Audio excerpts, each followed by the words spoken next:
Bonjour, bonsoir à toutes et à tous. Nous sommes réunis aujourd'hui pour la dernière table ronde de ce colloque. On dit toujours qu'on garde les meilleures choses pour la fin, donc j'espère que cette table ronde sera riche en interactions et je suis ravie d'avoir nos 5 intervenants aujourd'hui. Donc, nous allons aujourd'hui recevoir tout d'abord Madame Basma Rali, que je vais vous présenter. Alors, hop.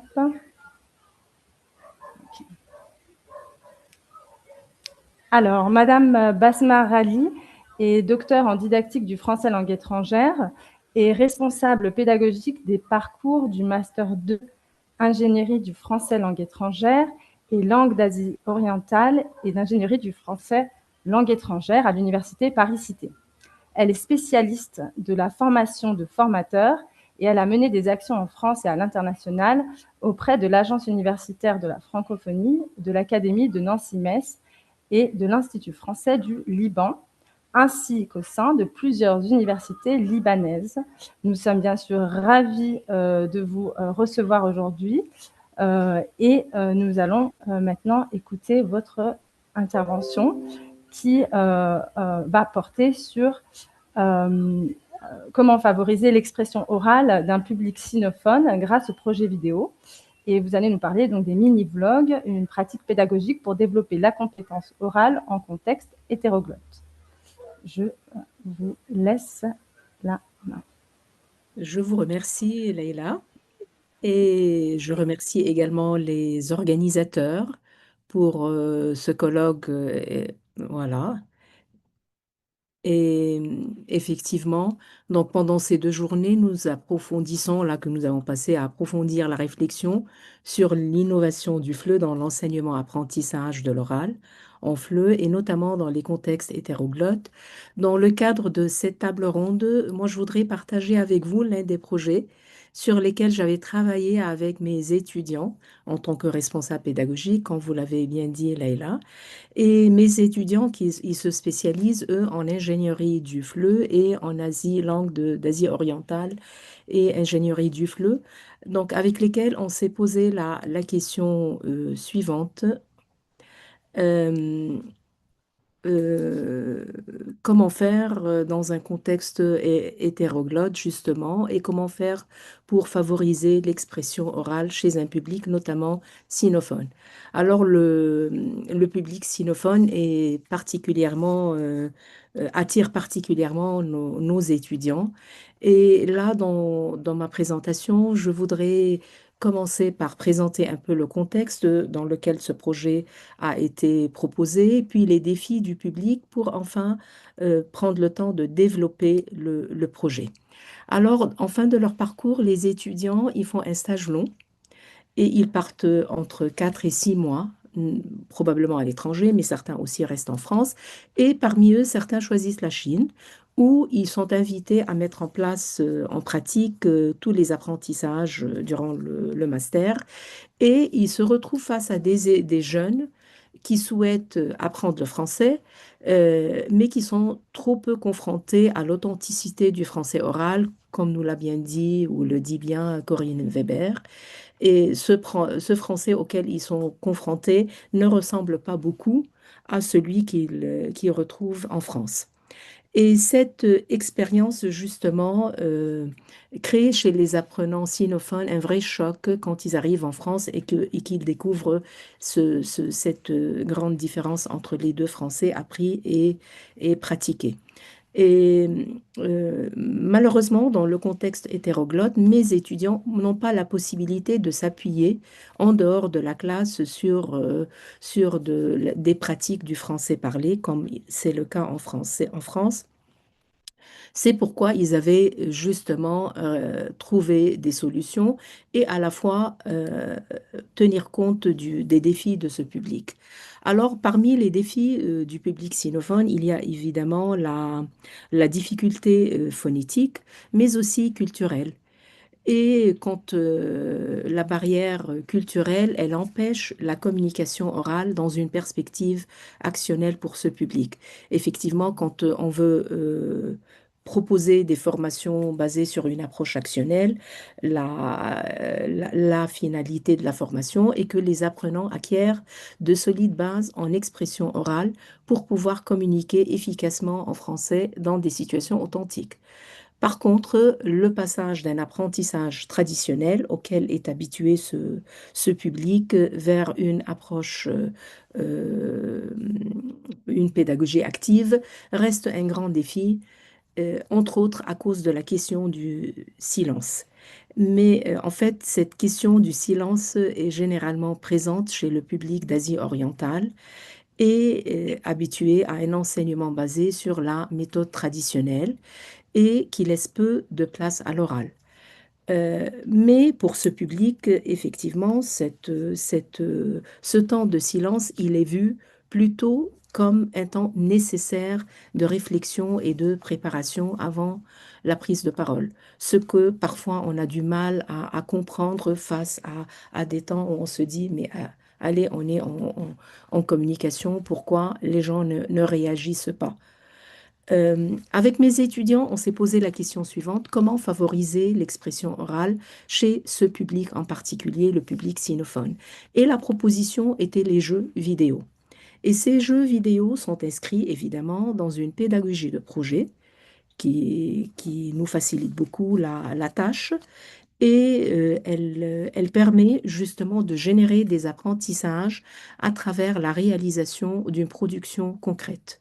D'où l'intérêt des mini-vlogs que je vais vous présenter par la suite. Donc, on considère les mini-vlogs ici comme une pratique pédagogique où les étudiants cherchent à rapprocher l'enseignement-apprentissage de l'oral en FLE des usages réels de la langue. Donc, le projet consiste à créer une série. C'est ainsi que les étudiants, en fait, c'est un groupe d'étudiantes, c'est ainsi que les étudiantes l'ont imaginé. Donc, créer une série de mini-vlogs sur la découverte de la langue française, des modes de vie et de la culture française ou francophone. Et dans ce contexte, les apprenants, ils se mettent dans la peau de vlogueurs ou d'influenceurs, influenceuses et qui viennent partager leur découverte progressive de la langue et de la culture française sur les réseaux sociaux. Ainsi, ils deviennent créateurs de contenu, en présentant une situation de la vie en France et exprimant aussi leurs observations, impressions, et ils mettent en perspective également leurs propres références culturelles tout en utilisant un français plutôt adapté à ce contexte authentique de communication. Donc, dans ce projet, chaque séance est construite autour d'une micro-tâche précise qui prépare les apprenants à la réalisation de la macro-tâche qui prendra la forme de vlog. Et ainsi, le projet permettra d'aborder les modes de vie, les habitudes, les fêtes, les traditions, la gastronomie, la culture, le cinéma, bref, des thèmes qui intéressent les jeunes.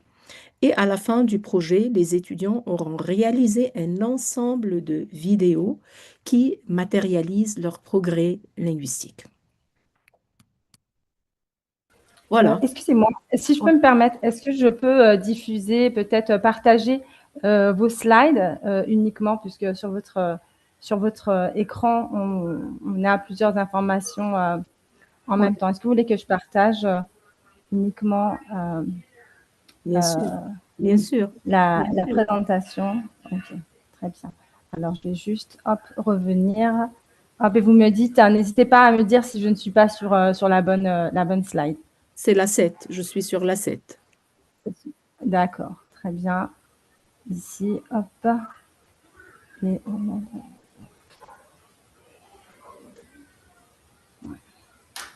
si ça marche, parce que mon Internet,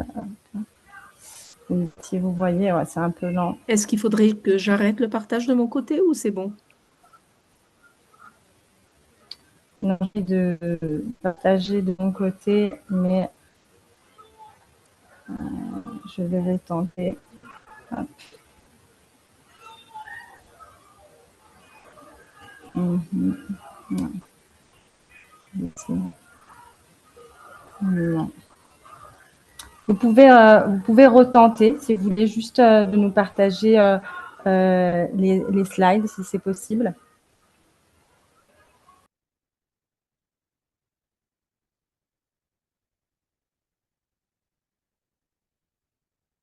Donc, si j'ai bien compris, Laïla, vous me demandez de... En fait, c'était juste pour avoir votre présentation tout simplement en grand écran, parce que sur l'écran, on voyait bien votre présentation, mais comme l'écran avait aussi d'autres informations, D'accord, d'accord. voilà, ça Donc, je dois profiter arrêter pleinement. oui, tout à fait. Oui, Donc, je dois voilà. arrêter De le juste, voilà, partage. vous pouvez partager, mais si on peut voir juste votre PowerPoint avec vos slides, D'accord, c'est là, possible. un instant, je vais essayer de faire comme ça. Donc, on prend le mode classique. Donc, on ira à la diapo 7. C'est ça, on s'était arrêté ici. Ah, donc il reprend le mode présentateur, c'est ça où Oui, j'avais mis. voilà, voilà, exactement, exactement. Juste présenter voilà les slides comme ça, c'est très bien. Ouais, c'est super. Est-ce que là, vous voyez comme Bon. ça? C'est bon comme ça?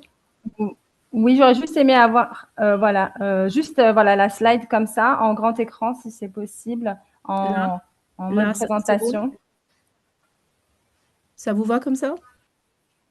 Oui, oui, c'est très bien, super, super. Merci, merci. Très bien, très bien.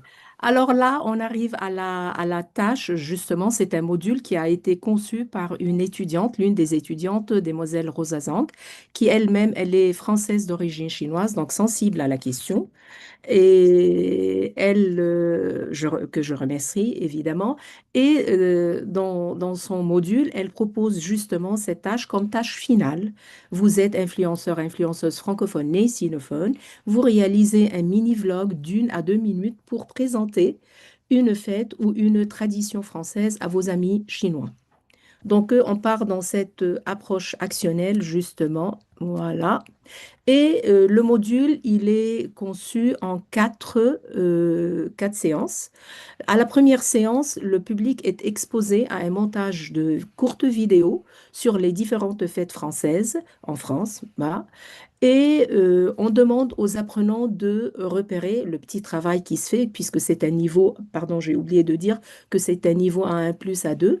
On leur demande de repérer certaines structures descriptives, comme il y avait, c'était, et pour finir la séance par un petit jeu, le jeu Qui suis-je, auquel on leur présente différentes descriptions, et eux, ils doivent deviner de quelle fête il s'agit.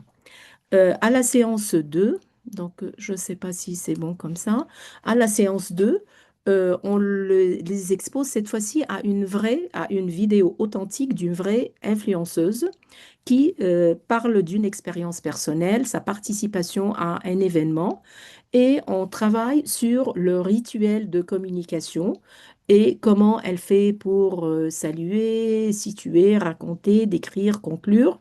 Et on travaille à la fin de la séance, on leur demande de reconstituer des textes, des discours qui ressemblent à celui auquel ils étaient exposés pour en dégager justement la structure.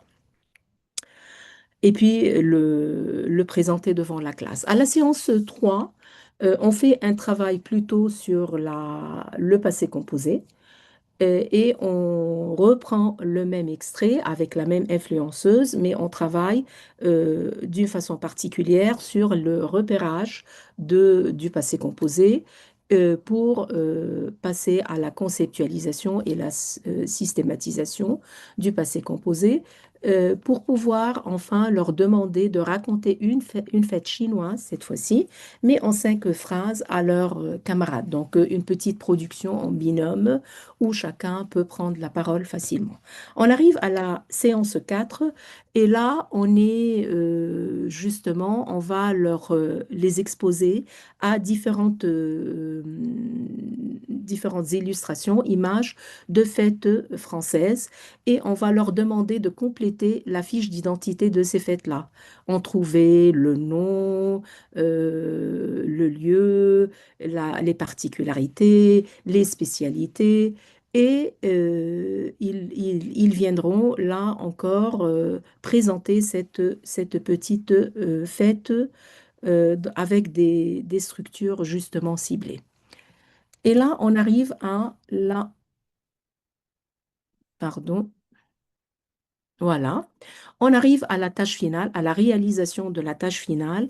Et dans ce contexte, on va leur demander de mobiliser tout ce qu'ils avaient appris lors de ces 4 séances-là, encore dans la même situation, mais on va leur proposer justement de préparer le script de leur vidéo.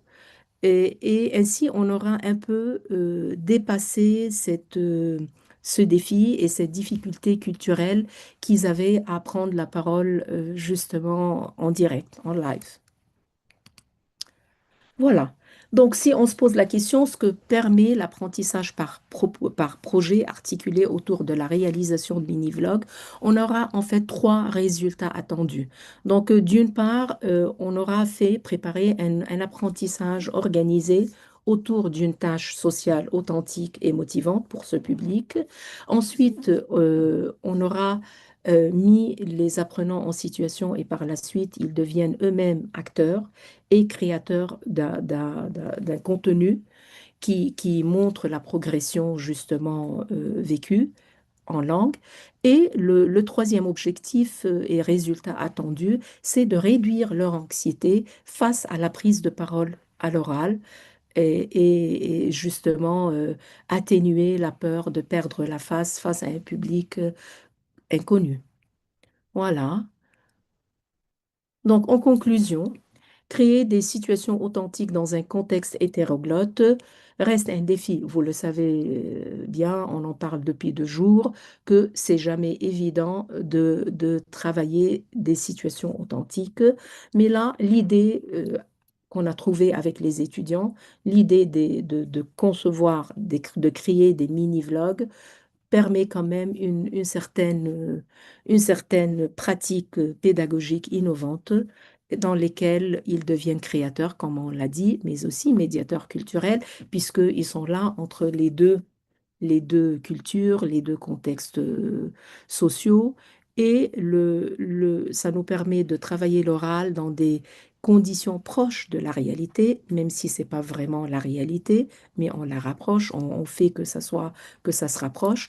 Et enfin, comme je l'ai dit, la pédagogie de projet rend ce temps de silence quand même comme une étape de préparation, plutôt comme un défi ou un obstacle à la prise de parole authentique. Voilà, je vous remercie. Euh, Et Oui, oui, Leïla, Merci beaucoup pour je d'avoir suis partagé allée. avec nous Moi. ce très beau projet, parce qu'on le sait tous ici, que c'est toujours un véritable challenge. Donc voilà, merci à vous de partager bien évidemment ce moment et puis voilà, d'avoir été aussi précise. Merci beaucoup. On va continuer avec un autre très beau projet. Le projet de cette fois-ci 2 personnes, de nos collègues de la Sorbonne à Abu Dhabi, Ludivine Prenet et Alexis Collen. Je vais lire et vous les présenter, bien que nous sommes nombreux à bien les connaître. Donc, je vais commencer par Ludivine Prenet, qui est enseignante à la Sorbonne Université depuis 9 ans. Elle est diplômée d'un master en littérature anglaise, d'un PGCE de l'Université de Birmingham et d'un master en français langue étrangère de l'Université Stendhal III de Grenoble. Elle est passionnée par les langues et les rencontres depuis toujours. Elle a enseigné dans différents pays, au Canada, en Turquie, en Angleterre, en Suisse, et elle s'est ensuite installée aux Émirats arabes unis. Elle est heureuse de travailler au sein d'une université de renom et pour un programme ambitieux qui vise l'apprentissage du français en 1 an. Depuis 2 ans, elle s'intéresse aux bénéfices du co-enseignement en classe de FLE, notamment dans le cadre d'un atelier appelé le Grand Oral, qui encourage les étudiants à prendre la parole en public. Elle présentera cet atelier pendant le colloque, pendant cette table ronde, aux côtés de son collègue, notre collègue, Alexis Collet. Alors Alexis, il est lecteur FLE aussi à Sorbonne Université à Abu Dhabi depuis 2023 et il est diplômé en FLE et en sciences du langage. Il se spécialise en co-enseignement et s'investit particulièrement dans le développement des compétences transversales des étudiants FLE dans une perspective d'employabilité. Il organise plusieurs dispositifs pédagogiques, dont le Grand Oral de la Sorbonne Abu Dhabi, fondé sur une pédagogie de projet, en partenariat avec des institutions culturelles, diplomatiques et scientifiques, ainsi que des entreprises. Je vais donc laisser Alexis et Ludivine nous présenter ce très beau projet. Merci beaucoup, Leïla. Alors, hop. Voilà, donc, bonjour à tous. Je m'appelle Alexis et aujourd'hui, avec ma collègue Ludivine, nous allons vous présenter notre présentation du grand oral de la Sorbonne Abu Dhabi. Bonjour à tous, je ne vais pas me représenter parce que Leïla, elle a très bien fait. Merci beaucoup à toi et voilà, ravie de vous présenter ce grand oral. Alors, le titre de notre présentation s'intitule Encourager le développement des compétences orales et la prise de parole en public en milieu hétéroglotte via l'interview de personnalités francophones et le co-enseignement. Donc aujourd'hui, l'objectif de notre présentation, c'est tout d'abord de parler donc du grand oral qui a la particularité d'être à la fois un atelier et un événement, de vous exposer notre méthodologie pour que vous puissiez réaliser votre propre version du grand oral et puis ensuite de partager avec vous les bénéfices qu'on a recueillis auprès de nos apprenants lors de ces 3 dernières années et puis de partager aussi quelques défis futurs à relever. Donc, le grand oral, c'est d'abord l'interview d'une personnalité française ou francophone influente basée aux Émirats. Alors, on le sait bien, Abu Dhabi, donc c'est un contexte hétéroglotte. Ça a la particularité de pouvoir, d'offrir une riche diversité linguistique. Il y a beaucoup de cultures de nationalité à Abu Dhabi. Cependant, hors des murs de la Sorbonne, les étudiants restent peu exposés au français. Donc, c'est dans ce contexte que le grand oral vient renforcer le contact des apprenants, donc avec la langue française et le français parlé. Alors, le grand oral, la préparation du grand oral, elle se fait lors de cours, plus précisément d'ateliers, qui durent en général de 1 heure à 1 h 30 sur un semestre, et de 12 à 14 semestres. Et c'est principalement pendant ce cours que va se faire la préparation du grand oral, de l'événement, avec les étudiants. Donc, à la fin de cet atelier aura lieu un événement. C'est en finale au total 4 événements par année académique, ce qui fait à peu près un grand oral toutes les 5 à 6 semaines. C'est un événement 100% en français, 100% géré par les étudiants, qui accueille un public d'environ 40 à 80 personnes à chaque fois. Alors, qui sont ces étudiants? Alors, les étudiants qui participent au cours du grand oral, donc ce sont principalement des étudiants émiriens à 89%, et le reste se compose d'autres nationalités. La plupart sont jeunes de 18 à 21 ans et sont tous en année de fondation intensive pour entrer dans une licence en français. On a remarqué qu'au niveau du profil des raisons, des motivations de ces étudiants à venir au grand oral, parce que c'est un cours qui n'est pas obligatoire, on a remarqué 3 catégories d'étudiants. Il y a d'abord les étudiants qui aiment parler à l'oral, qui veulent parler en public. D'autres étudiants qui, à l'inverse, sont timides, mais aimeraient développer leur confiance en eux à l'oral. Donc 2 profils un peu opposés. Et finalement, on a aussi un autre type d'étudiant qui est là plutôt intéressé par l'événement du grand oral. Donc, d'autres petites précisions. On remarque, on a demandé par exemple à nos étudiants dernièrement de ce semestre pourquoi ils étaient là. Parmi ces trois types d'étudiants, on remarque que c'est beaucoup pour développer leur confiance en eux, prendre la parole en public. Et c'est souvent le cas sur chaque session. Donc, dans ce grand oral, il y a les apprenants, mais il y a aussi les invités. On a remarqué que c'était important de bien choisir les invités.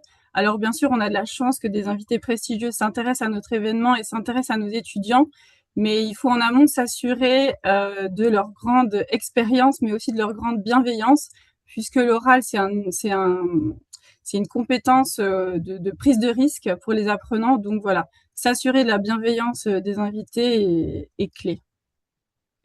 Et d'ailleurs, on a remarqué que donc on a un public au grand oral et le public vient en général pour le profil de l'invité, mais en général, la satisfaction de l'événement du public, ça vient souvent de la personnalité de l'invité et puis de leur bienveillance. Donc, passons à notre méthodologie. Donc, notre méthodologie, elle est basée sur une approche actionnelle. C'est vraiment notre volonté que ce soit dans l'atelier ou lors de l'événement, que tout soit géré à 100% par les étudiants, qu'ils aient un maximum d'autonomie et que la lumière soit mise sur eux. Notre façon de procéder, c'est via un document partagé grâce auquel on va pouvoir anticiper toutes les tâches à réaliser des étudiants qu'Alexis va vous présenter maintenant. Voilà, alors maintenant, vous pouvez voir le document partagé qu'on utilise comme support de classe pendant les ateliers. C'est ici que vont être réalisées toutes les tâches. Les étudiants font des recherches sur les institutions des invités, sur les thématiques qui sont abordées, des recherches aussi sur les invités eux-mêmes, sur leurs réseaux sociaux, sur Instagram, sur LinkedIn. Par la suite, les étudiants doivent créer des questions en fonction de leurs recherches, des questions qui sont organisées par thématique, par catégorie, qui vont aussi de la vie personnelle des invités à leur vie professionnelle, leurs projets. Les étudiants font des recherches d'illustrations, de photos pour accompagner les questions et créer un PowerPoint. Le document final, une des tâches finales dans l'atelier, c'est de réaliser un programme qui reprend tous les discours faits par les étudiants, des questions, des discours, des transitions, toutes les tâches qui seront gérées par les étudiants, qui sont faites en amont, mais aussi pendant l'événement. Toutes les tâches sont répertoriées sur ce programme qui sert de script à l'événement. Puis après, on donne aussi on a beaucoup de documents, par exemple, de répartition des tâches, pour avoir une répartition assez équilibrée des activités, et plein d'autres documents, comme par exemple des cartes que les étudiants utilisent pendant l'événement sur scène. Merci. Alors, la deuxième force de cet atelier, c'est le co-enseignement. On a la chance d'être deux pour réaliser cet atelier. Le co-enseignement, ça a plusieurs avantages. Tout d'abord, celui d'optimiser la planification. C'est à la fois un atelier et un événement, donc on a à la fois un rôle d'enseignant et un rôle un petit peu de planificateur d'événements. Donc, ça permet de diviser les tâches enseignantes et administratives. Ça permet de mieux sécuriser les progrès des étudiants. Comme on l'a dit, quand les étudiants veulent parler, c'est une prise de risque. Ils ont beaucoup de doutes, peu de confiance en eux, donc on est plus disponible pour eux, pour corriger leurs erreurs, mais aussi pour les mettre en confiance. Ça nous permet de décentrer l'apprentissage un maximum. Donc, on a un minimum d'approche frontale. On circule dans les rangs, mais ils sont autonomes. On est vraiment là en soutien, plutôt dans le background. Ça permet de booster la créativité, celle des étudiants, mais aussi la nôtre, et ça permet un effet miroir pour les enseignants. Donc, on se remet beaucoup plus en question dans dans notre propre intérêt et dans celui des apprenants au final. Alors après 3 années de grand oral, 10 événements et des centaines de participants et de plus de 70 étudiants, qu'est-ce que nous avons remarqué au niveau du grand oral? Quels sont nos résultats? Donc déjà, le premier point fort, c'est l'interview. L'interview, ça permet vraiment de créer un rapport de proximité, de face à face entre les apprenants et l'invité. Ça leur permet de se sentir en confiance. Ils oublient un peu le public. Ensuite, on a la chance d'accueillir un invité prestigieux. Donc, c'est vrai que c'est un levier motivationnel. Ils sont motivés par cette rencontre unique et ça déclenche leur envie de parler. Ça inspire aussi les étudiants. Ils sont inspirés par des parcours de vie assez insolites, des ambassadeurs, des chairs, des scientifiques de pointe. Et puis, ça donne finalement la possibilité aux étudiants de s'exprimer lors d'un événement réel. Et ce côté réalité les motive. Donc, on a vu, il y avait trois types de profils au niveau des étudiants. Donc, quel progrès ils trouvent face à leurs demandes, face à leurs attentes. Donc, au niveau linguistique, évidemment, il y a une bonne progression au niveau de la prononciation, de la prosodie. Ils développent beaucoup de leur lexique. Il y a aussi un développement assez net au niveau émotionnel de la prise de confiance. On va écouter maintenant rapidement un court extrait d'une étudiante qui prépare, qui révise un discours.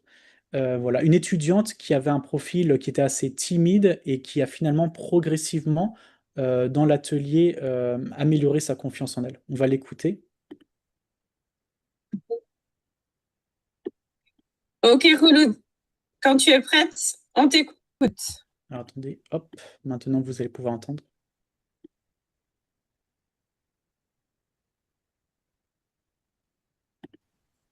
Merci, Dr. Karine Germoni, pour votre discours et vos engagements. Merci également à James, Juan, Joël. Merci à nos partenaires de cet événement pour leur participation. Voilà. Et pour les étudiants qui étaient plus intéressés par le côté événementiel, ils développent aussi beaucoup de compétences diverses professionnelles, une ouverture d'esprit face à tous ces profils variés, et puis aussi des compétences organisationnelles à travers l'organisation de l'événement. Donc ici, on a mis simplement 2 témoignages d'étudiants. On en a recueilli pas mal ces dernières années. C'est vrai que ce sont toujours des témoignages positifs. Les étudiants insistent sur leur développement émotionnel, sur leur prise d'autonomie, sur une meilleure gestion de leurs émotions, une prise d'initiative et surtout un apprentissage qui débouche sur quelque chose de concret. Alors, le grand oral, il ne s'arrête pas à l'événement. Au-delà du grand oral, on fait parfois des sorties dans les institutions. Donc, par exemple, avec la directrice du Yassi World, le directeur du Fouquet's.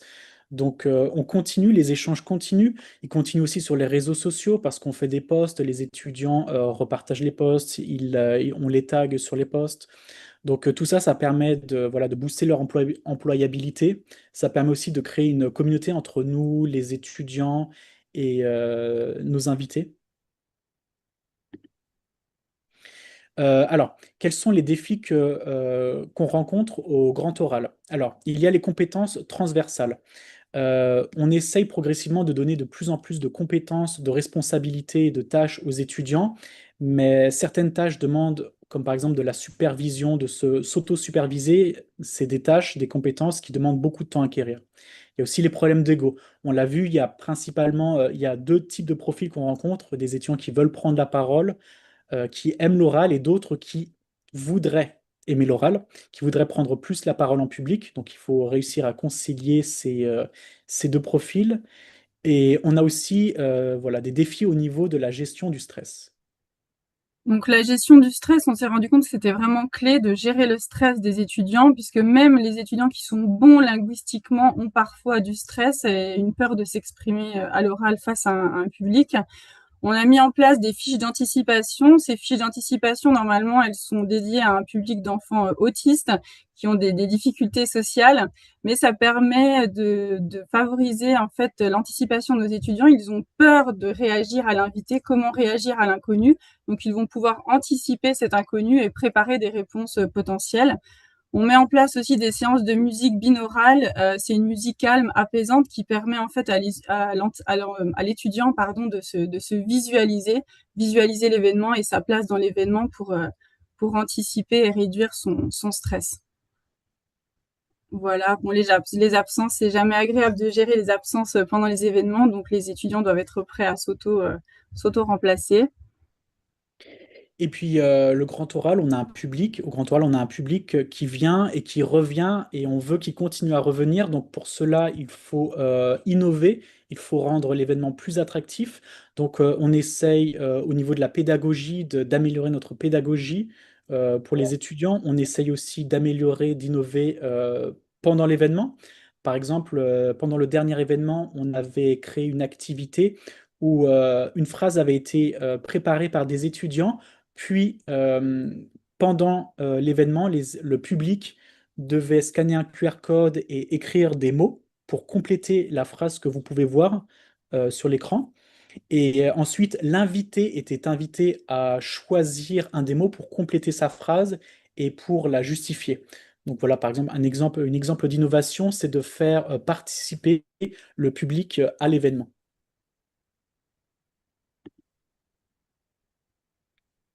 Donc pour conclure, c'est vrai qu'à la Sorbonne, on a la chance de réaliser des interviews de personnalités prestigieuses, mais on s'est rendu compte que toute personne a une histoire à raconter, célèbre ou non, et cette histoire peut être bénéfique pour les étudiants et pour leur oral.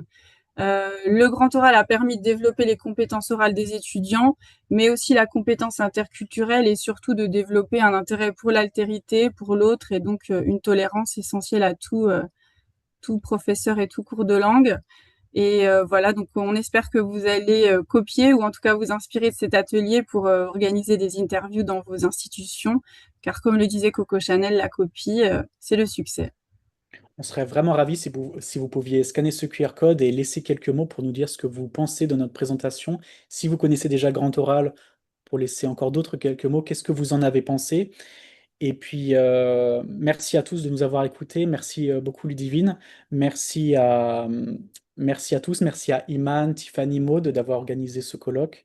Merci à Dr Karine Germoni voilà, qui supervise cet événement et qui y participe aussi activement à chaque session. Et merci à tous nos collègues qui viennent souvent, qui nous soutiennent et qui forment ces étudiants, parce que c'est pas que moi et Ludivine qui formons les étudiants. Et voilà, merci à tous. Merci aussi aux étudiants, aux invités et surtout aux étudiants, sans qui il n'y aurait pas de grand oral. Voilà.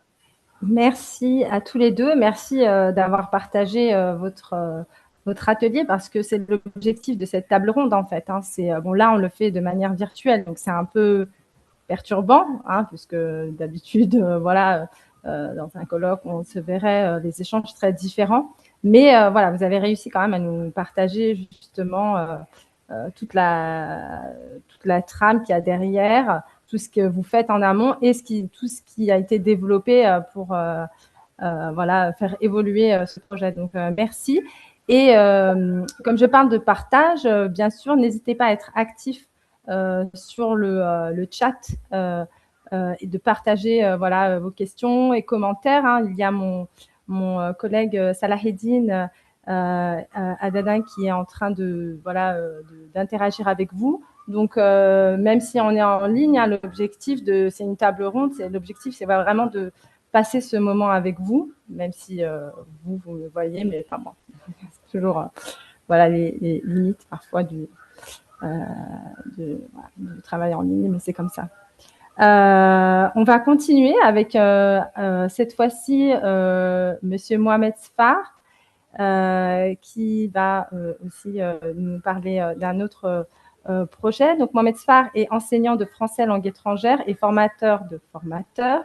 Il occupe actuellement le poste de responsable de la section des troisièmes langues au sein du département de développement des curricula du ministère fédéral de l'Éducation des Émirats arabes unis. Il est titulaire de 2 masters en FLE et en linguistique générale et il intervient dans la conception des curricula et la formation continue des enseignants. Il est formateur d'examinateurs correcteurs DELF-DALF et formateur labellisé TV5 Monde. Il s'intéresse particulièrement à l'enseignement de l'oral, à l'évaluation et à l'innovation pédagogique. Ses travaux portent également sur l'intégration du numérique et de l'intelligence artificielle en classe de FLE dans des contextes éducatifs plurilingues. Mohamed Sfar va nous présenter un travail sur l'enseignement de l'oral en FLE dans des contextes hétéroglottes. Donc, son travail porte sur donc, les pratiques ordinaires et les marges de manœuvre pédagogiques. Donc, nous allons partager avec vous sa présentation vidéo. Bonjour à toutes et à tous. Je suis très heureux d'être avec vous aujourd'hui dans le cadre de cette conférence organisée par l'Université La Sorbonne Abu Dhabi. Mon intervention s'intitule « Enseigner l'oral en FLE en contexte hétéroglotte ». entre prescription, pratique ordinaire et marge de manœuvre pédagogique. C'est un titre qui est un petit peu long, mais qui résume bien l'attention que je veux explorer avec vous aujourd'hui. D'un côté, ce que les textes officiels nous demandent de faire, de l'autre, ce qui se passe réellement dans les classes, et entre les deux, les petits espaces où quelque chose de différent est possible. Je parle depuis le terrain, pas depuis une théorie abstraite. Et j'espère vraiment que ce que je vais vous partager fera écho à ce que vous vivez vous aussi dans vos contextes. Je vais commencer par une image qui m'est restée en tête. C'était il y a quelques années. J'observais une classe à Abu Dhabi. La prof, une enseignante très investie, avait préparé un jeu de rôle. Elle a écrit la consigne au tableau. Vous êtes au café, vous passez une commande, donc il fallait jouer un dialogue. Les élèves ont travaillé en binôme. Il y avait un temps de préparation. Chaque père a noté ses phrases dans le cahier, puis les deux ont lu leur dialogue mot par mot. Personne ne regardait son partenaire, personne n'improvisait. À la fin, l'enseignante a fini par dire « Très bien, c'était parfait ». Et là, je me suis demandé « Mais parfait pour qui? Pourquoi ?» Voilà, je crois que cette petite scène résume mieux que n'importe quel article ce que j'ai envie de vous partager aujourd'hui. Je m'appelle Mohamed Zan.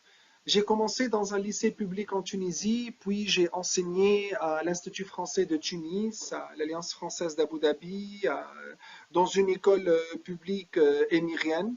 Aujourd'hui, je travaille au ministère de l'Éducation fédérale des Émirats arabes unis en tant que chef de département des troisièmes langues. Mon quotidien, c'est l'élaboration de curricula, l'observation de classe, le coaching et la formation des enseignants. Tout ça pour dire que je parle aujourd'hui depuis le terrain, depuis déjà mon expérience, depuis les classes que j'ai visitées, les enseignants que j'ai accompagnés et aussi les élèves que j'ai vus ou pas vus prendre la parole. Et j'ai aussi essayé de structurer un peu ce que j'observais en menant une enquête auprès de collègues enseignants de français dans des contextes non francophones. 55 réponses au total venant d'une quinzaine de pays sur les 5 continents, les Émirats, le Koweït, l'Égypte, la Tunisie, l'Algérie, l'Indonésie, le Mexique, le Mozambique, la Croatie, la Slovaquie, le Canada, l'Espagne, etc. Et je ne vais pas vous faire un cours de statistiques, je vais juste vous partager ce qui m'a frappé et le mettre en regard de ce que je vis et de ce que je vois. Dans le questionnaire, presque tous les enseignants reconnaissent quand même que l'oral est une priorité dans les programmes officiels. Et quand on leur demande s'ils y accordent de l'importance, la réponse est quasi unanime. Oui, bien sûr. Mais quand on creuse un peu, c'est une autre histoire. Voici les 3 grands constats que l'étude de terrain révèle. Je vais commencer par le premier constat. Tout le monde dit que l'oral est important. Plus de la moitié des répondants consacrent moins de 50% de leur temps de classe à l'oral, compréhension et production orale confondues, bien que l'oral soit important. Et parmi les activités les plus utilisées, la répétition de modèles et les dialogues du manuel arrivent en tête, les jeux de rôle préparés ensuite, les discussions libres ou semi-guidées beaucoup moins, et l'oral spontané presque jamais. Ça me rappelle quelque chose que je vois régulièrement lors de mes observations. Un enseignant pose une question à la classe, il y a un silence, puis il répond lui-même ou bien il demande à un élève fort, celui qui va donner la réponse, et on passe à la suite. L'oral existe, mais c'est un oral, disons, domestiqué, sécurisé, prévisible. En fait, c'est l'oral qu'on contrôle. Et je ne dis pas ça pour critiquer les enseignants, pas du tout. Parce que moi, je comprends parfaitement pourquoi. Et si on analyse cela d'un point de vue didactique, on voit apparaître une tension très classique entre une logique de communication et une logique de sécurisation. L'enseignant doit faire parler, mais aussi garder le contrôle, éviter le blocage, assurer la réussite. Et très souvent, il choisit la solution la plus stable, un oral contrôlé. Le deuxième constat, c'est par rapport aux contraintes. Ces contraintes sont réelles et elles sont lourdes. Dans l'enquête, les principales difficultés citées par les enseignants sont d'abord la peur de l'erreur, chez les apprenants bien sûr, puis on trouve le manque de l'immersion en dehors de la classe, l'hétérogénéité linguistique, les effectifs chargés et la pression des examens. Ces 5 points, je les vois tous les jours dans mon travail. C'est vraiment réel. Je vais vous donner 2 réponses du questionnaire qui m'ont vraiment marqué. Un enseignant a écrit « Quand je laisse parler librement, personne ne parle ». L'autre a dit « Mes élèves parlent, mais seulement quand ils ont tout préparé ». Eh bien, ces 2 phrases résument tout le problème.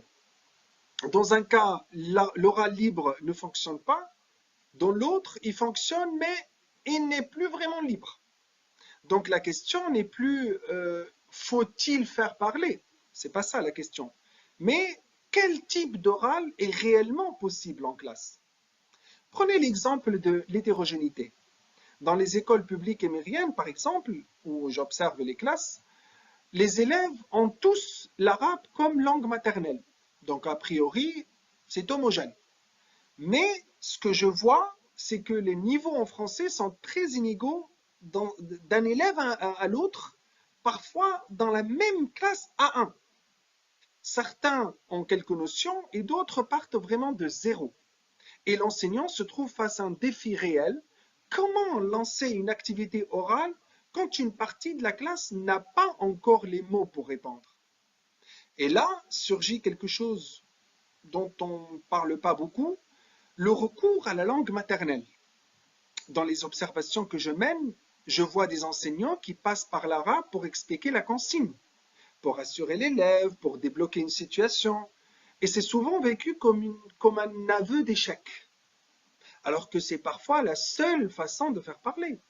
L'arabe devient un tremplin, pas une béquille permanente, mais un point d'appui pour lancer la parole ou pour lancer l'élan. La question n'est pas est-ce qu'on a le droit d'utiliser la L1? Là, on connaît très bien la réponse, c'est tranché dans la didactique du FLE. Avec les débutants, c'est tout à fait possible, bien évidemment, d'utiliser la L1. Mais comment on l'utilise de façon stratégique pour amener les élèves vers le français? Vous prenez aussi l'exemple de la pression des examens.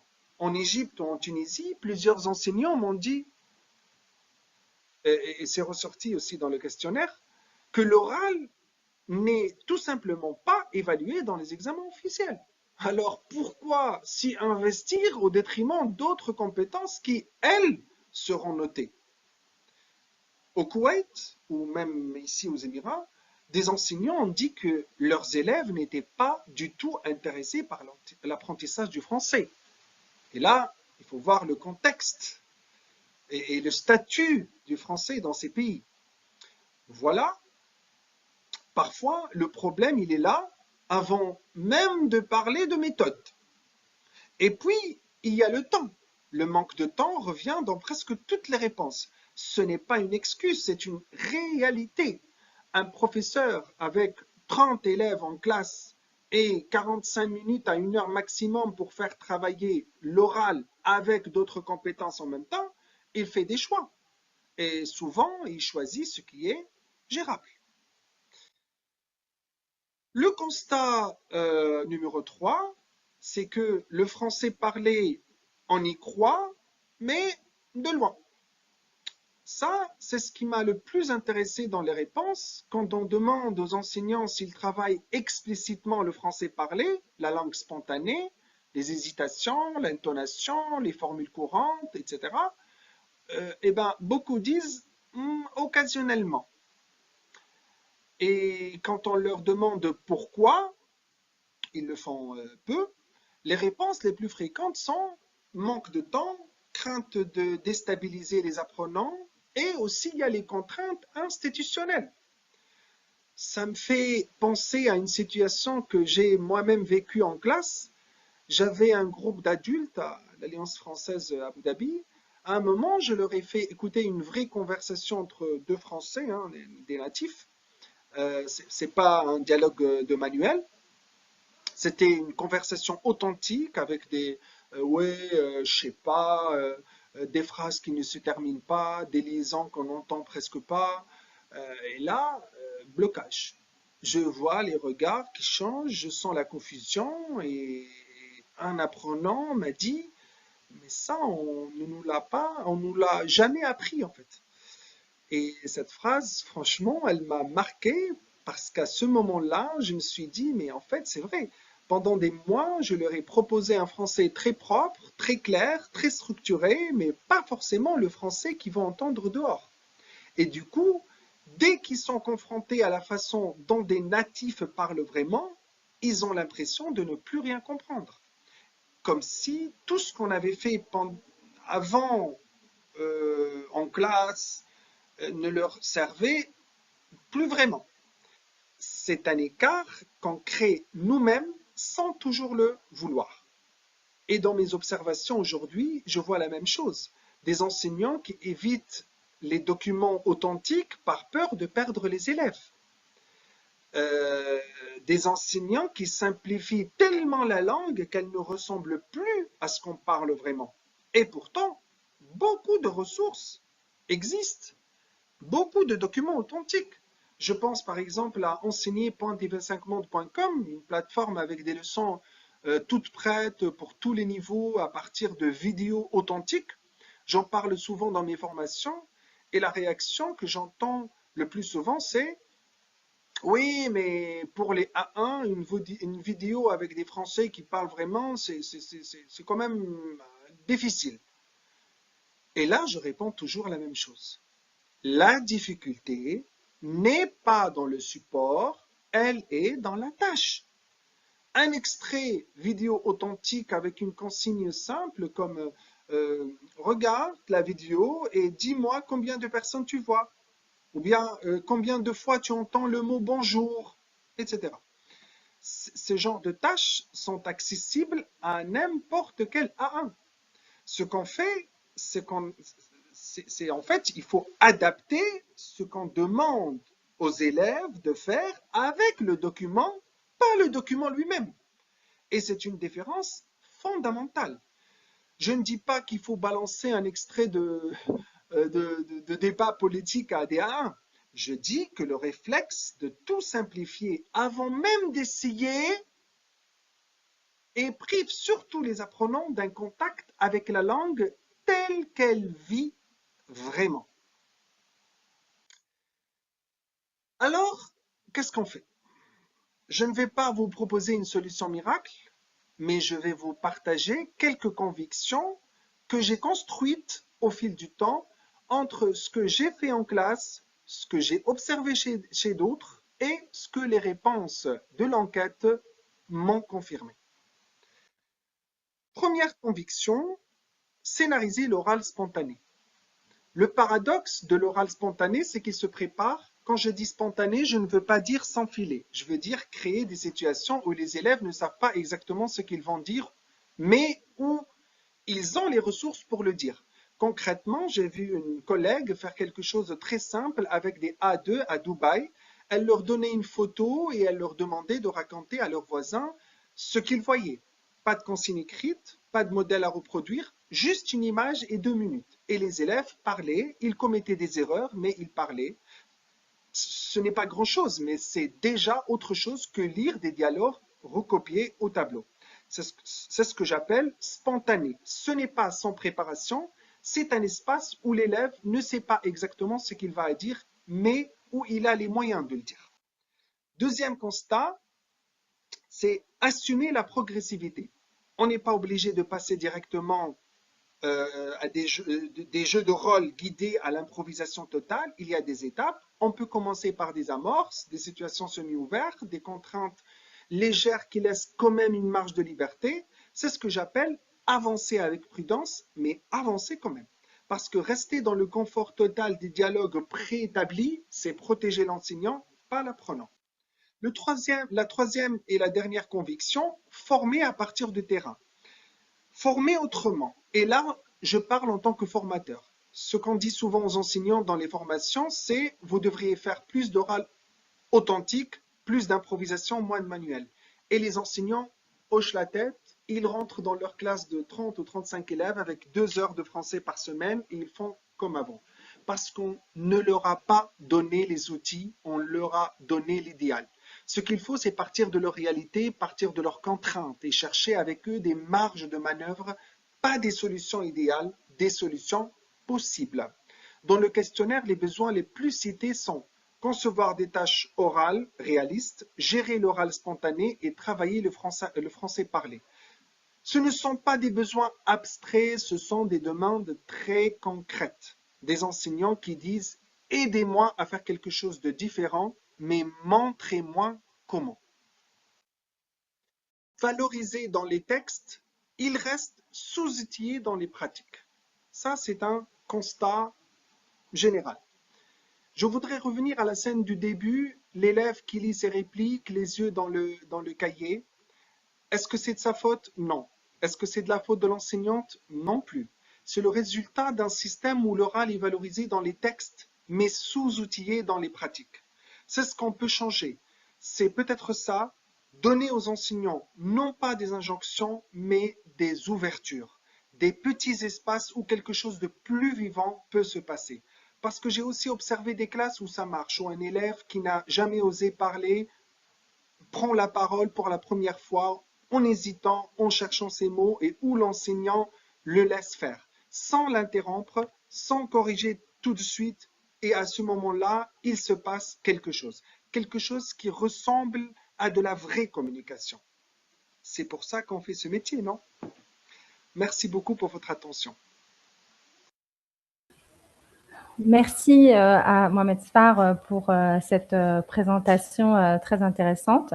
Nous avons une dernière intervention, l'intervention de notre chère collègue Julia Pérez-Vergnès. Julia est lectrice de FLE à l'Université Sorbonne Abu Dhabi depuis septembre 2024. Elle est agrégée d'espagnol et titulaire de 3 masters, dont un master en didactique du FLE. Elle est actuellement doctorante en sciences du langage à l'Université de Tours. Ses recherches portent sur la culture éducative et le français comme langue d'enseignement. Elle a enseigné l'espagnol, le français et le théâtre au Mexique, au Cambodge et à Singapour. Dans ses cours, elle privilégie les méthodes actives basées sur les études en neurosciences et s'intéresse au rôle du théâtre comme outil interculturel, sage des langues. Donc Julia va justement nous parler des dialogues de spectateurs et des expériences théâtrales, bien évidemment tournées autour de l'oralité en cours de FLE. Donc merci à Julia. Donc nous t'écoutons. Merci beaucoup Leïla et bonjour et rebonjour à tous. Alors je vais partager mon écran. Est-ce que c'est bon pour tout le monde? Ouais. Ok, très bien.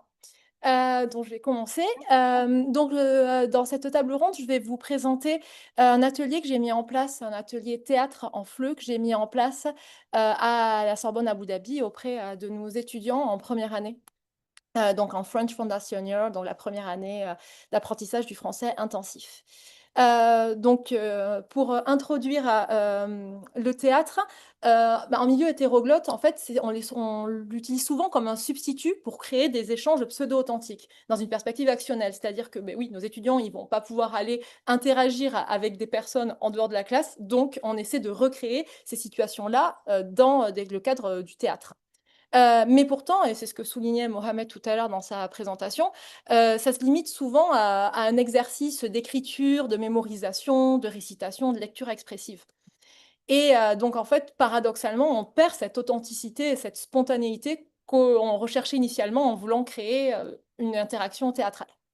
Et donc, l'objectif de cet atelier, qui est basé à la fois sur les théories de la didactique des langues, mais aussi de la didactique du théâtre, comme tu disais, Leïla, j'ai enseigné le théâtre à Singapour. L'idée, c'est de proposer un travail sur l'oralité et sur la spontanéité en milieu hétéroglotte. Donc un petit peu de théorie pour comprendre les bases des exercices qui sont proposés. Donc ça, on l'a dit plusieurs fois dans ce colloque, du corps à la parole. Donc l'oralité, elle est plurielle. Ce n'est pas seulement la parole, évidemment, c'est tout ce qui est paraverbal aussi. Et donc le corps est fondamental dans le processus de communication. Un enfant, il va commencer par s'exprimer avec le corps, puis avec l'intonation, la voix, les cris, les onomatopées, et finalement, il va parler. Et donc l'idée de cet atelier théâtre, c'est d'entrer dans l'interaction par le corps avant la parole. Les activités que je propose, elles se basent sur une progression qui a été inventée par Lecoq dans une école théâtrale. Lui, il recherche le jeu psychologique silencieux d'abord, et l'idée, c'est vraiment de se baser sur l'étude du langage des gestes. Donc, comme le disait Peter Brook dans L'espace vide, ce qui bloque en fait le plus le monde aujourd'hui, c'est la parole. Donc, au lieu de commencer avec la parole, déjà, le corps libre est un premier pas. Et l'idée aussi de travailler sur le geste, ça vient également de la biomécanique, donc qui est une théorie théâtrale du début du XXe siècle, notamment théorisée par Meyerhold, qui met en avant en fait l'importance du corps. Et donc c'est lié avec les neurosciences actuellement, les neurosciences on va dire avant l'heure, de mettre en place, le corps en fait est un instrument, c'est-à-dire que le corps il va rythmer notre prise de parole, et donc le corps aide à la mémorisation et aide à l'automatisation. Finalement, c'est comme un instrument de musique, notre corps, on en joue, et donc c'est ça qui nous permet de développer notre oralité. Le deuxième point que je travaille dans cet atelier, c'est l'écoute. Alors Maud l'a beaucoup évoqué hier, l'écoute inactive, donc je vais revenir très rapidement dessus.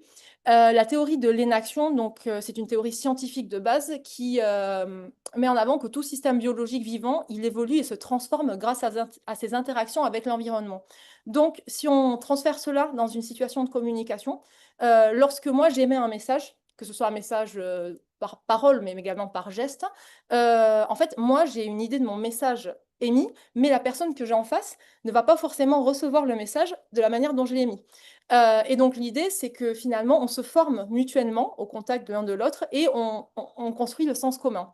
Et donc, c'est pour cela que Joël Aden, qui a beaucoup travaillé sur la didactique du FLE et le théâtre, met en avant que tout ce que l'on perçoit, c'est quelque chose... En fait, si vous avez des apprenants dans une classe, vous avez autant de perceptions que d'apprenants, puisque en fait, on a tous des individualités différentes, des expériences différentes, une classe sociale, une langue maternelle, une culture différente. Et donc, c'est ça aussi qui fait la richesse de l'écoute. Donc, travailler l'écoute active, c'est très important parce que souvent, avant même la parole, on ne se comprend pas parce que des fois, on ne regarde pas l'autre. Et quand je parle de l'écoute, Maud parlait hier, je me souviens plus, elle avait évoqué donc, un concept d'écoute, mais en fait, l'écoute, c'est également écouter en regardant. En fait, quand on regarde quelqu'un, on voit sa posture, on voit ses gestes, on comprend déjà ce qu'il veut nous dire. Et donc, dans cet atelier, l'idée, c'est donc de créer un dialogue d'acteurs, mais également de spectateurs, et les spectateurs deviennent acteurs. Normalement, sur scène, on a l'acteur 1, l'acteur 2 qui interagissent, donc ils peuvent faire une scène muette ou parler, mais on a également un triangle, en fait, et le spectateur, lui, va recevoir le message des acteurs. Donc, un peu une mise en abîme. Et donc, l'idée, en fait, c'est que le théâtre, avant de travailler l'interaction sur scène, en fait, c'est un support pour les interactions de la part des spectateurs. C'est-à-dire que, en fait, quand on demande à un apprenant de s'exprimer spontanément en classe, on va lui dire d'écrire une image. En fait, il n'a pas trop d'appropriation par rapport à cette image, il ne voit pas trop le sens. Par contre, quand on lui demande de commenter un jeu muet fait par ses camarades, ben, de suite, il est beaucoup plus engagé. Et donc l'idée, c'est également de créer un questionnement altéritaire. Donc tout à l'heure, Ludivine, elle évoquait la question de l'altérité. Parfois, en fait, il y a un apprenant qui va mimer ou jouer une scène muette sur scène.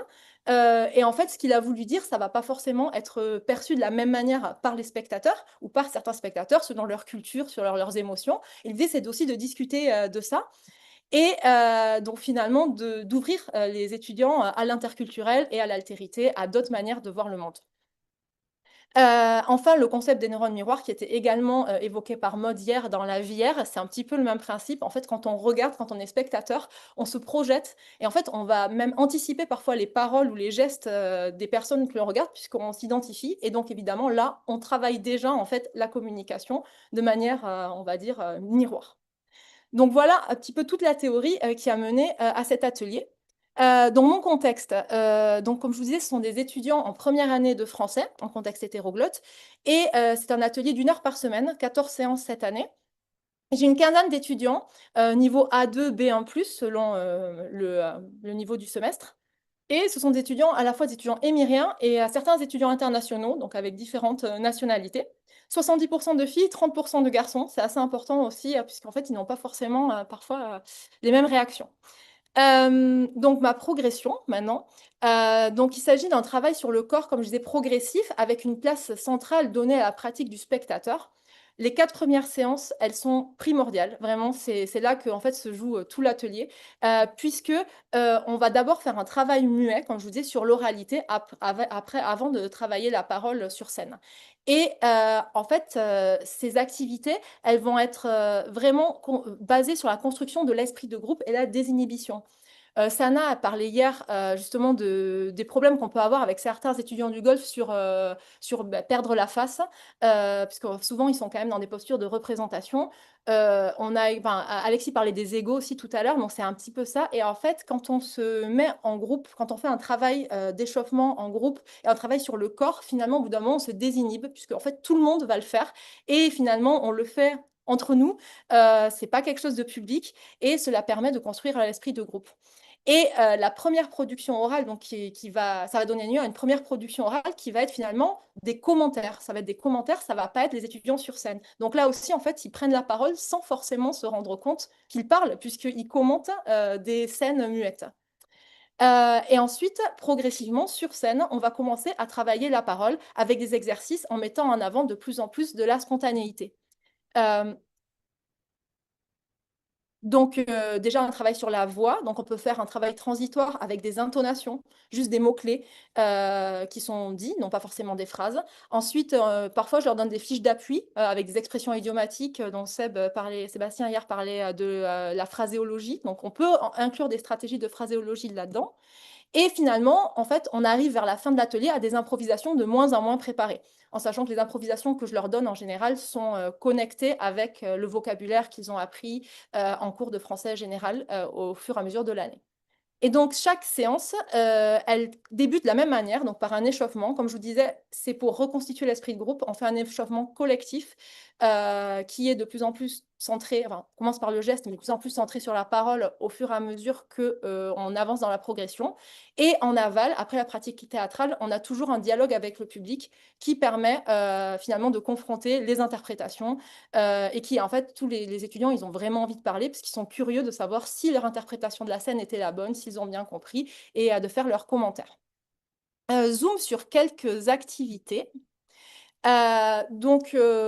L'activité Brève Rencontre, c'est une activité brise-glace que je fais la première séance. Je consacre vraiment ma première séance à cette activité. Les étudiants doivent piocher une carte et ils doivent se présenter, une carte émotion, et ils doivent se présenter en jouant cette émotion. Donc ça on l'a donné. Et alors là, ça met en avant des automatismes puisqu'ils savent se présenter, donc il n'y a pas trop de stress et en fait ils doivent juste travailler sur leur posture corporelle et sur leur ton pour faire deviner aux autres l'émotion. Donc évidemment ça suscite des débats, ah moi je pense qu'il est triste, non, bon, etc.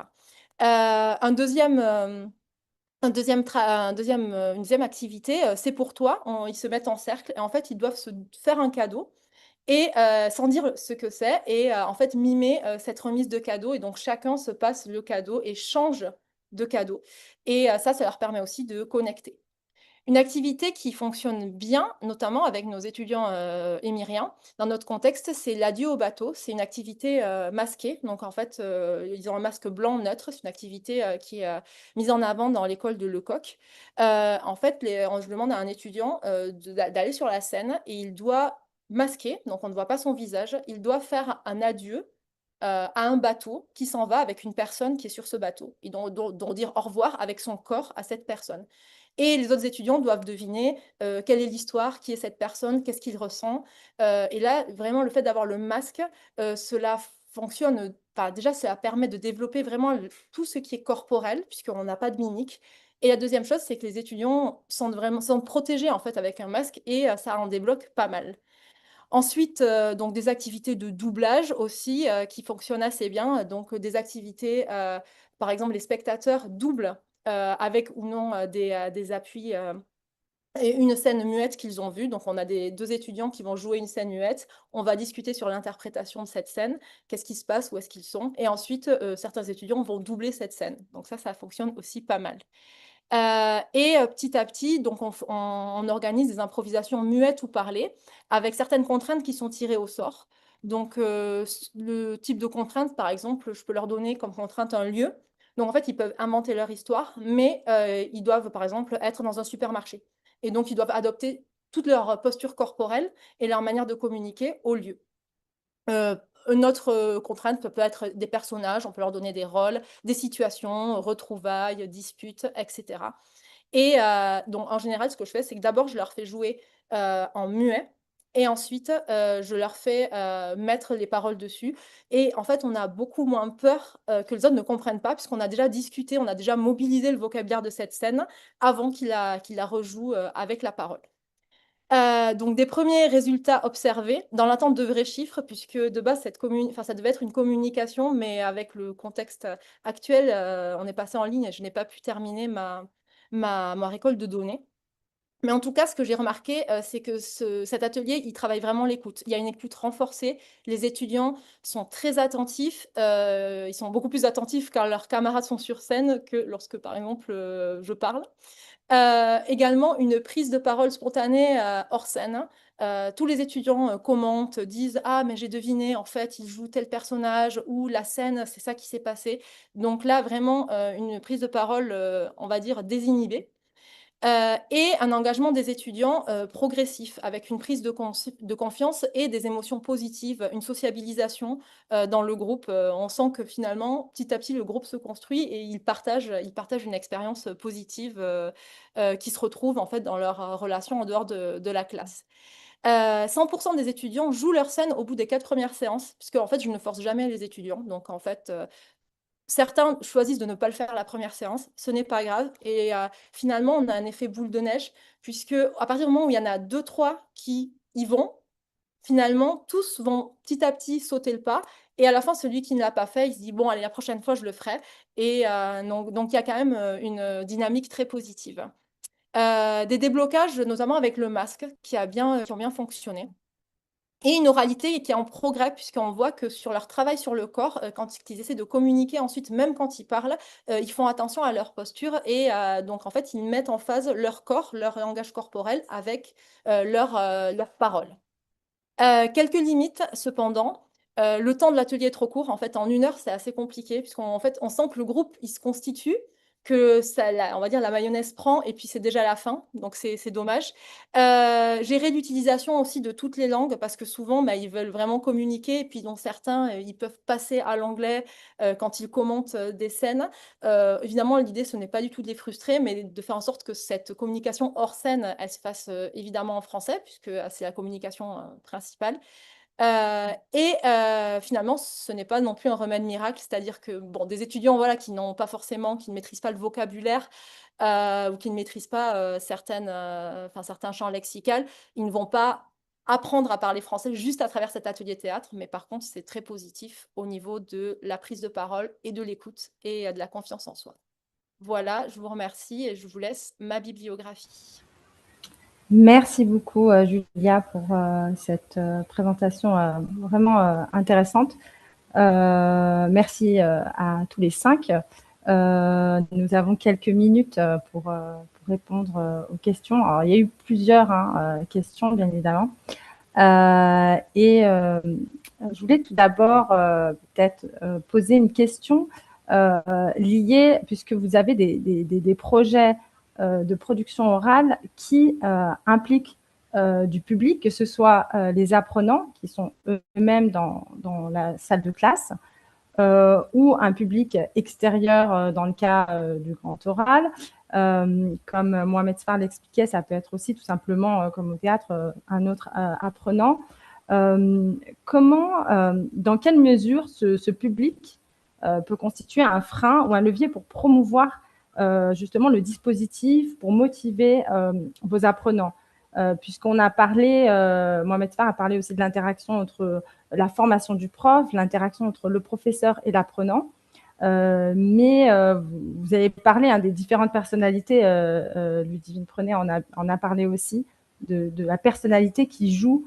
Alors, comment vous faites pour gérer ces différentes personnalités et les personnalités du public aussi? Parce que dans le cas d'une présentation d'un spectacle, comment on fait pour avoir ce public dans un contexte hétéroglotte où on n'a pas forcément beaucoup de francophones? Donc, comment les emmener, les inviter à venir et comment gérer les interactions entre les apprenants et ce public? Je ne sais pas qui veut répondre. N'hésitez pas à lever la main pour répondre à cette question. Alors, Julia, peut-être? Oui, alors en fait, il y a 2 niveaux à la question, c'est ça? C'est d'abord notre public apprenant et le public extérieur, c'est ça? Donc moi, en fait, ce qui constitue à la fois un frein et un levier, ce qu'on disait tout à l'heure, c'est vraiment les égos. En théâtre, c'est compliqué de gérer les égos, mais d'un autre côté, dès que en fait, on constitue cet esprit de groupe, en fait, il faut vraiment dédramatiser tout. Et la première chose à faire, alors, je disais, il ne faut pas obliger les apprenants à faire, s'ils ne veulent pas faire, mais vraiment la première chose à faire avant, c'est que l'enseignant, il doit faire.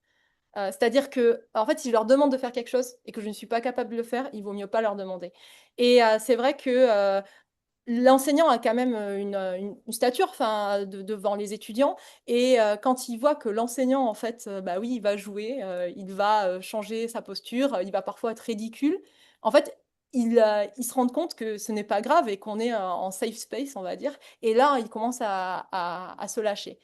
Et au niveau donc des spectateurs, il faut vraiment mettre des règles dès le début, justement pour l'écoute.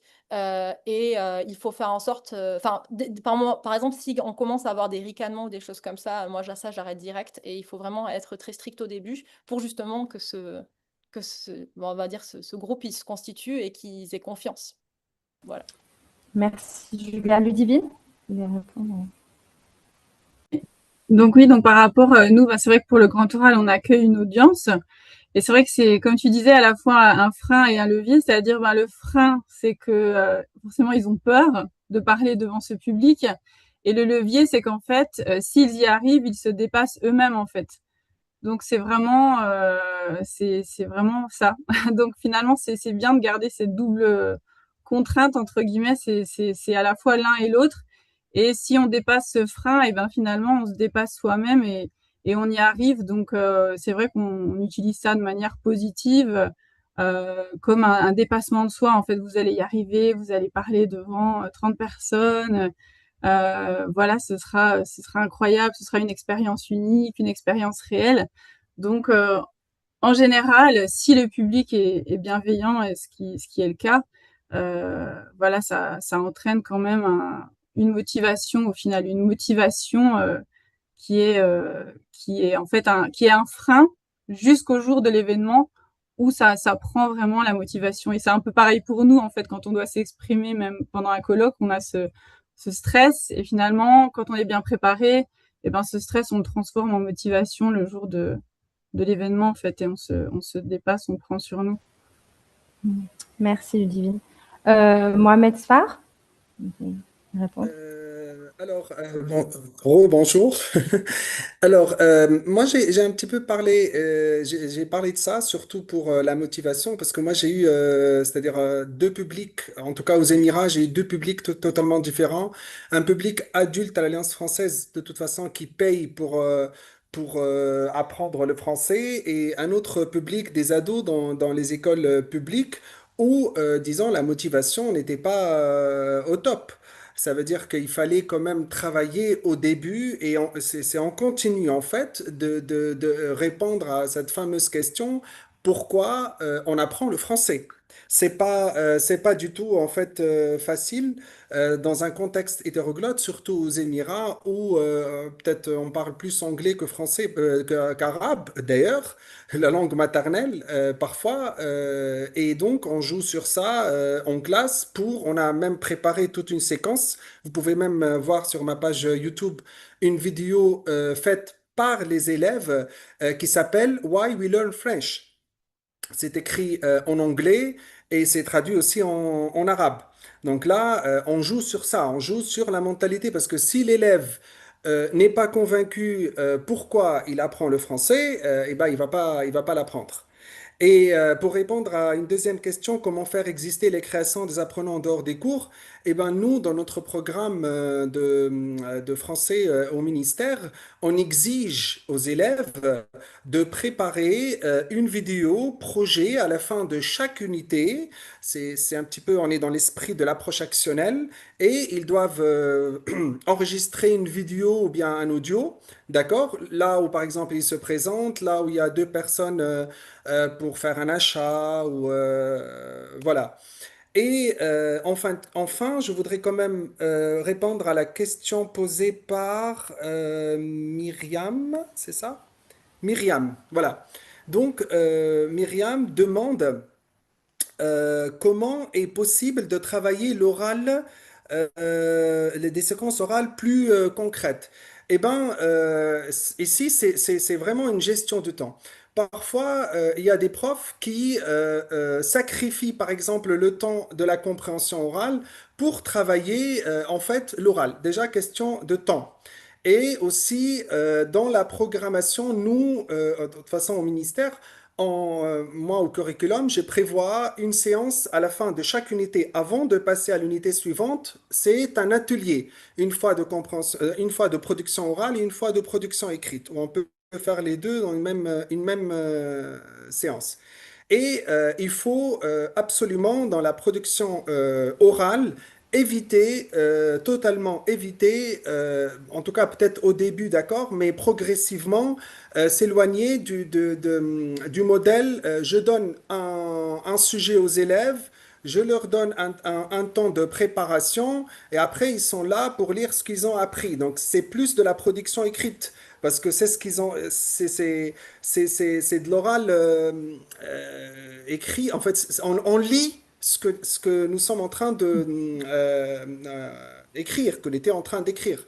Et donc, éventuellement, avoir des idées, écrire des idées, oui, en groupe, etc. Mais par la suite, il faut laisser les idées sur la table et venir, par exemple, au tableau, que ce soit individuellement, en binôme ou en groupe, et parler. Donc, c'est ce que j'ai parlé de ça lors de ma communication. J'ai dit, l'oral spontané, ça ne veut pas dire un oral sans préparation. Voilà. J'espère que j'ai répondu. Merci, Mohamed. Oui, merci. Nous avons terminé, mais toutes les questions seront bien sûr transmises aux intervenants et ils pourront bien évidemment et ils répondront à vos questions.